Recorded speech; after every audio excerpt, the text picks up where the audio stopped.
tilt this down a little bit more. Alrighty, cool. How's everybody doing today? We are talking about weight loss.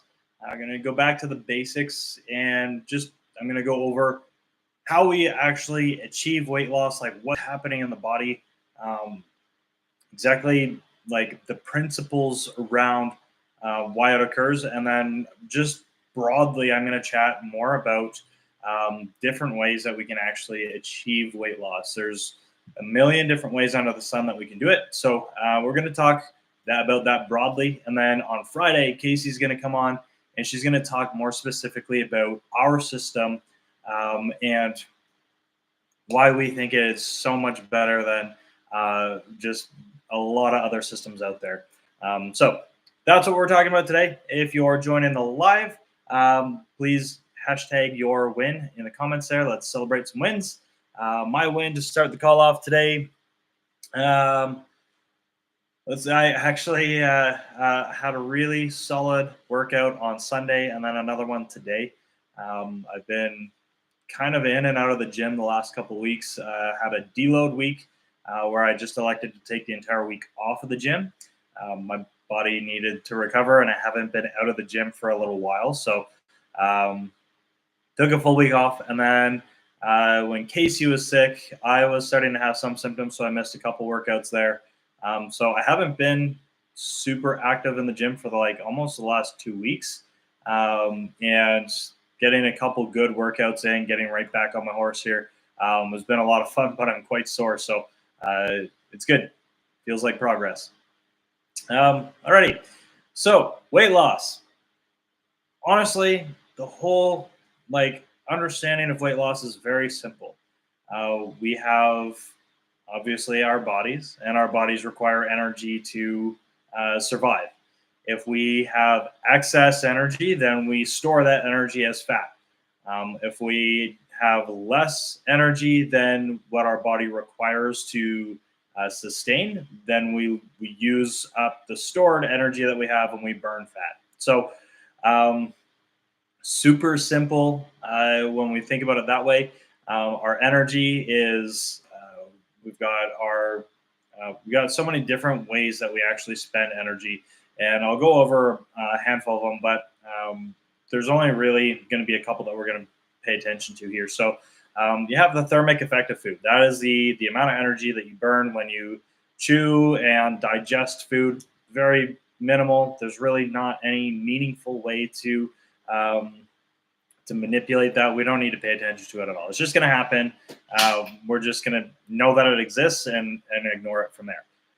We have our non-exercise activity thermogenesis. This is the bulk of our energy spend, and your NEAT or your NEAT, your non-exercise activity thermogenesis, is everything that happens through the day. That's a day-to-day activity. Talking, hand gestures, walking, thinking, fidgeting, everything that we do outside of the gym and outside of exercise is our NEAT, and it obviously makes up a bulk of our movement because we're doing that 16 hours a day, and we're maybe in the gym for an hour and a half if we have a nice long session. So NEAT is super, super important. We have our EAT, which is our exercise activity thermogenesis. Obviously, the energy that we burn in the gym. We have our BMR, which is our basal metabolic rate. Everybody's heard about that one. Your BMR is simply the amount of energy that your body requires if you are in a comatose state, just like laying in a hospital bed, not doing anything. No, you're not even conscious. You're just laying there. Your BMR is the amount of energy that your body needs to sustain life, to sustain your current state without losing fat, gaining fat. You're just laying there maintaining. That's your BMR. Your basal metabolic rate, that's what everybody refers to when they talk about their metabolism. Everybody wants to speed up their metabolism by, essentially what that means is they want a faster, or it's not really such thing as a faster BMR. There's just a higher BMR, a higher basal metabolic rate, meaning your body requires more energy to sustain life. This is important. I'm going to kind of dovetail off of this on for a quick second here, but your BMR, this is the one way that we can use exercise and nutrition to permanently increase your metabolic rate. So um, the higher the need for your body to survive at rest, the more energy you get to consume, which means more food, obviously. The only way that we can increase our BMR permanently is by adding muscle tissue. Right. So you have organs, all of that sort of stuff. We can't control the energy spend from it. We can't control the energy spent from really any process in the body, but we can increase muscle and we can decrease muscle. We can increase fat and we can decrease fat. Those are the variables that we can control. Fat requires energy to sustain, but very little. Muscle requires about 3 times roughly the amount of energy to sustain, and that's just like at rest. So your BMR, if you have an extra 10 pounds of muscle, that 10 pounds of muscle is going to use 3 times the amount of energy as 10 pounds of fat. So you've increased your BMR by adding that muscle tissue just naturally. So that's the important part of BMR. The other thing to take into consideration too is that muscle uses energy obviously to actually engage and move around. So the more muscle that you have, the more energy you can spend by using those muscles. If you have just throwing abstract numbers out there, so don't pay attention to these numbers at all. But let's say you've got 20 pounds of glute muscle, and you're doing some exercise with your 20 pounds of glute muscle. Now compare that to somebody who has 30 pounds of glute muscle. They're going to be able to move more weight. They're probably going to be able to do more reps. They're going to be able to do more work with the added 10 pounds of glute muscle, and that energy is going to accumulate. The energy spend is going to accumulate, meaning it's easier to spend more energy. You still have to work really hard, but you just have so much more mass to be able to spend that energy. Okay. Those are really the most important ones to pay attention to.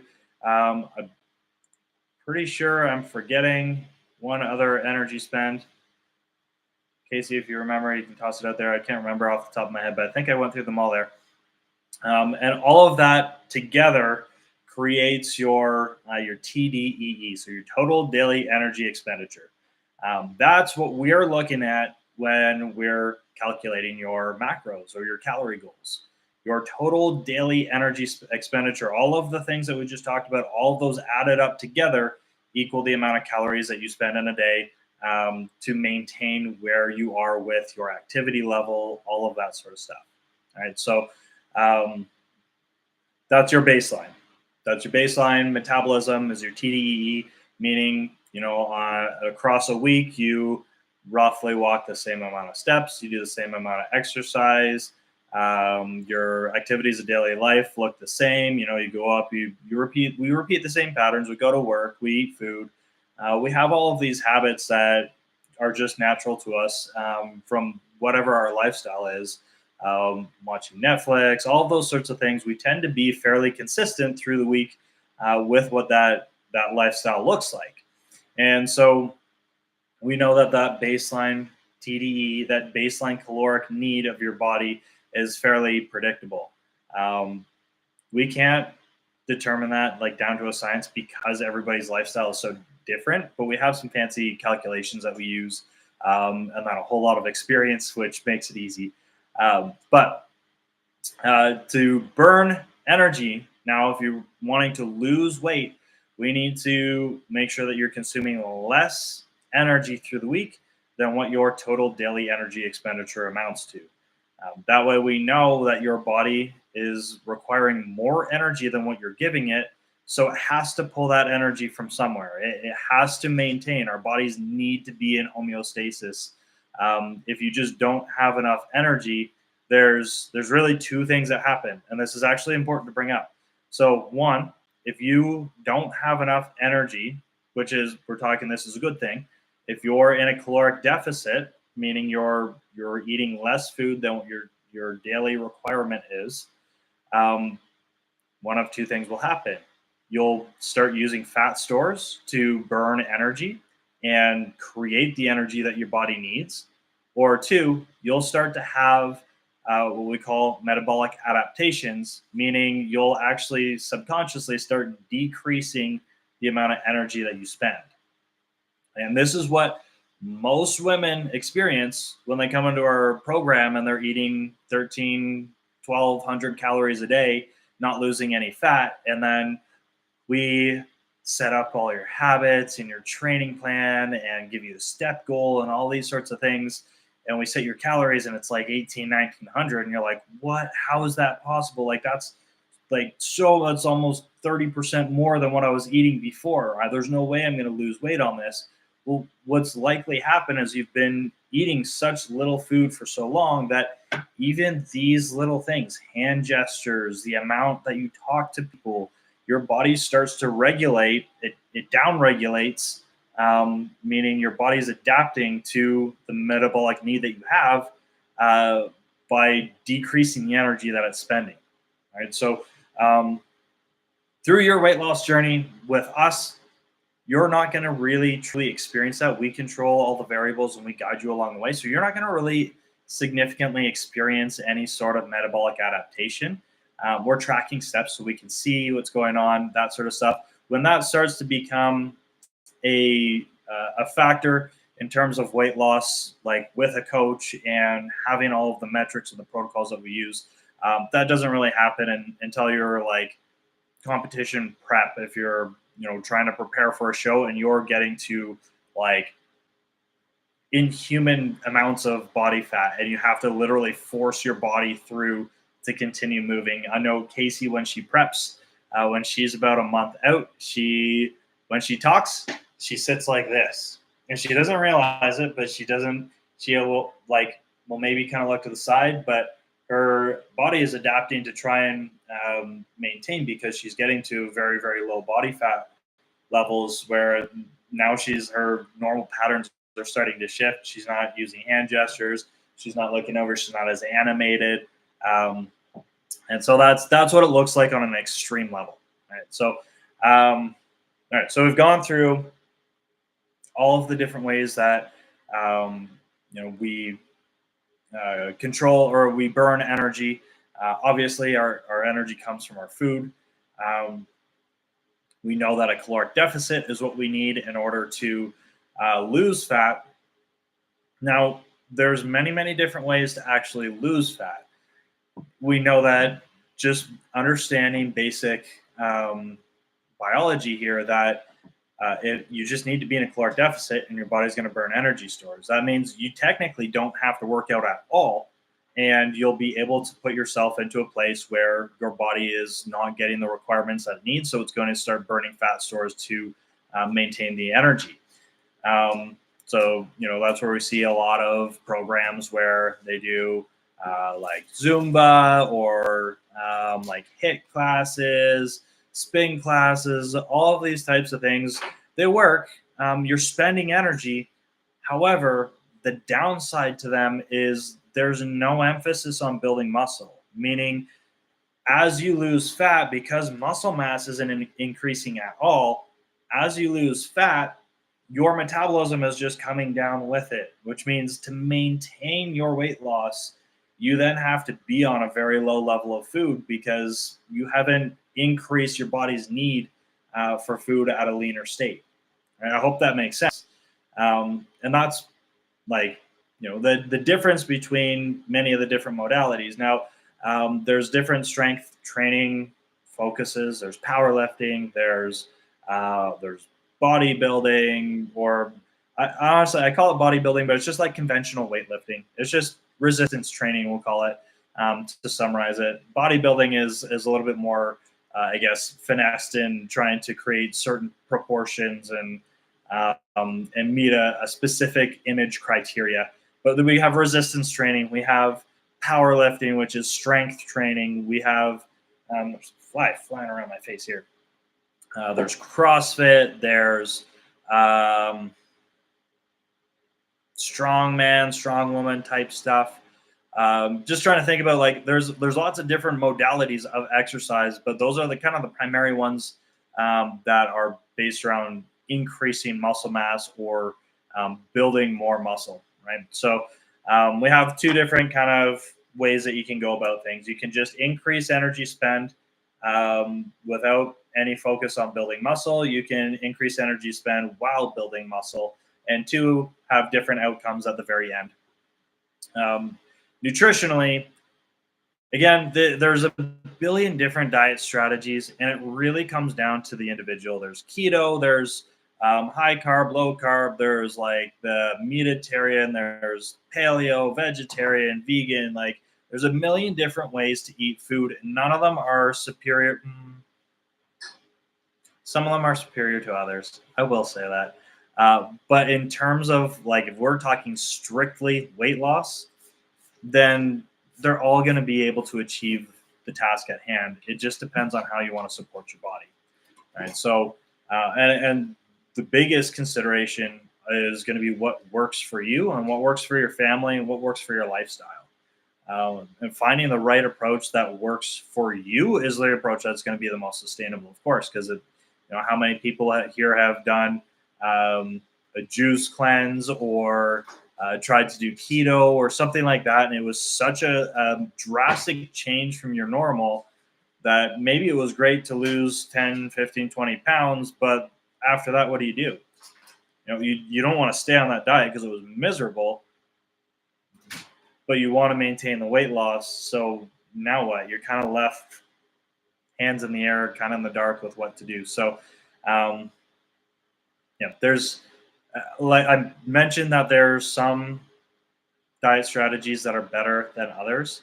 And what I meant by that, I just want to clarify that so I don't leave questions in the air, is there are strategies that fuel your body with proper nutrition, minerals, vitamins, the micronutrients that we don't track because it's just way too much to pay attention to.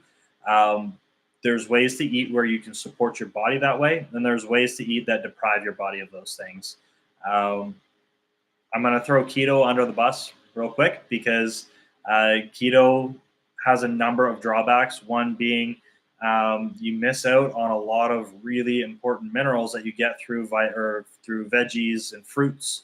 Now, I know keto technically will allow some veggies and fruits because they use a net carb strategy, but and you can have, I think it's like 30 grams of carbs in a day to stay in ketosis, but it's not sustainable or healthy for your body long term. The other big risk and drawback to that is you're consuming a lot of fats. And there's a way that you could do that where it would be perfectly fine for your body.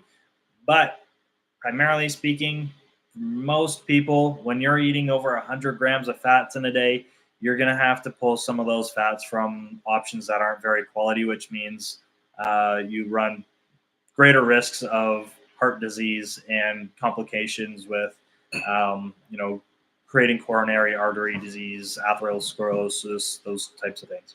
All right, so getting a little sciencey. This is the nurse coming at me. I'm going to wrap it up here, but just as a recap, your metabolism is made up of many different ways to spend energy. That's why we look at habits, steps, exercise. The only way to truly increase your metabolism permanently is to build more muscle. The way to lose fat is to be in a caloric deficit so that your body needs to draw energy from its energy stores. There's a number of different ways to do that, but Casey's going to go over more detail about our strategy and how it's not meant for just one type of person. The strategy that we use works for most people. And she'll explain that on Friday in more detail and how that's the case. If you have questions, comment them, tag us. We'll get back to you. I hope this kind of clarifies a little bit about the actual process of fat loss. And we'll see you in the group. If you're watching on replay, #replay, and we'll see you Friday.